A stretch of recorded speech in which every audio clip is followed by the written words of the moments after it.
Tentu kita semua harus memberikan apresiasi yang luar biasa kepada seluruh jajaran kejaksaan atas berbagai pengungkapan kasus-kasus besar yang sangat menarik perhatian publik, termasuk OTT, hakim, dan temuan hasil kejahatan yang jumlahnya cukup fantastis, triliunan rupiah yang dikumpulkan mulai dari tahun 2012. Kita semua tentu benar-benar terkejut, ternyata selama ini penjaga pintu terakhir keadilan masyarakat telah jebol juga. Ya.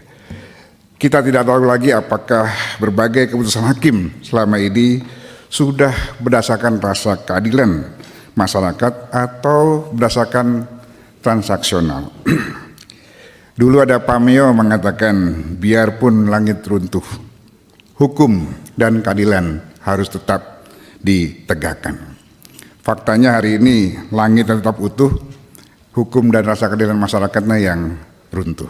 Untuk itu sekali lagi saya memberikan apresiasi. Pertanyaannya saya adalah, pada saat kejaksaan menyita tumpukan uang dan emas, apakah benar dalam bundel-bundel uang tersebut ada nama-nama penyetor dan nama hakim serta nama kasusnya? Apakah ada keterlibatan pejabat publik lainnya dalam setor menyetor transaksional rasa keadilan masyarakat ini?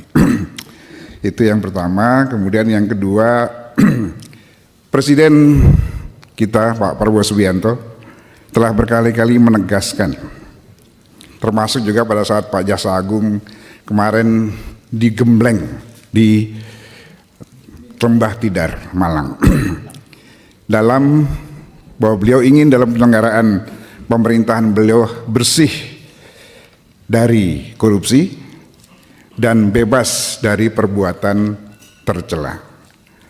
PPATK kemarin mengungkap ada 97.000 anggota TNI Polri, 461 pejabat negara termasuk DPR, 1,5 juta pegawai swasta terlibat judi online. Pertanyaan saya bukan soal judinya.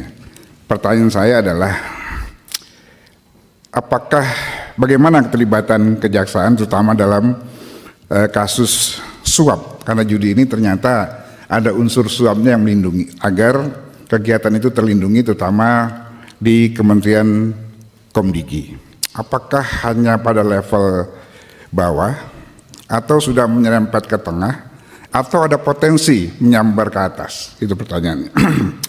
Lalu karena ini melibatkan pejabat negara penegak hukum, apakah di kejaksaan ada pejabat atau pegawai yang terlibat judi online?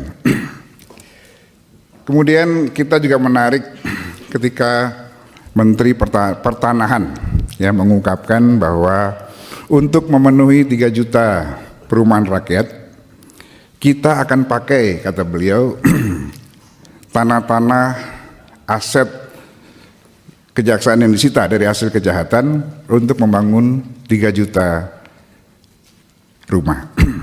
Pertanyaan saya adalah, apakah kejaksaan telah melakukan analisis terhadap adanya permintaan dari Menteri Perumahan tersebut tentang penggunaan atau pemanfaatan lahan yang telah menjadi aset negara atau disita dari hasil kejahatan? Apakah diperlukan pengaturan pengelolaan barang rampasan tersebut, memerlukan peraturan baru atau undang-undang secara khusus, atau cukup dihibahkan? Ini juga pertanyaan yang sangat mendasar, karena ini kan menyangkut nanti apakah diberikan gratis atau dijual dengan harga yang rendah, karena menyangkut tentang aset negara. Ini juga sangat mempengaruhi merah dan birunya posisi neraca keuangan negara. Kemudian yang terakhir, Pak Jaksa, dalam waktu 1 tahun dari sekarang ini kita akan menerapkan Kitab Undang-Undang Hukum Pidana Nasional yang baru, menggantikan hukum kolonial yang ada selama ini.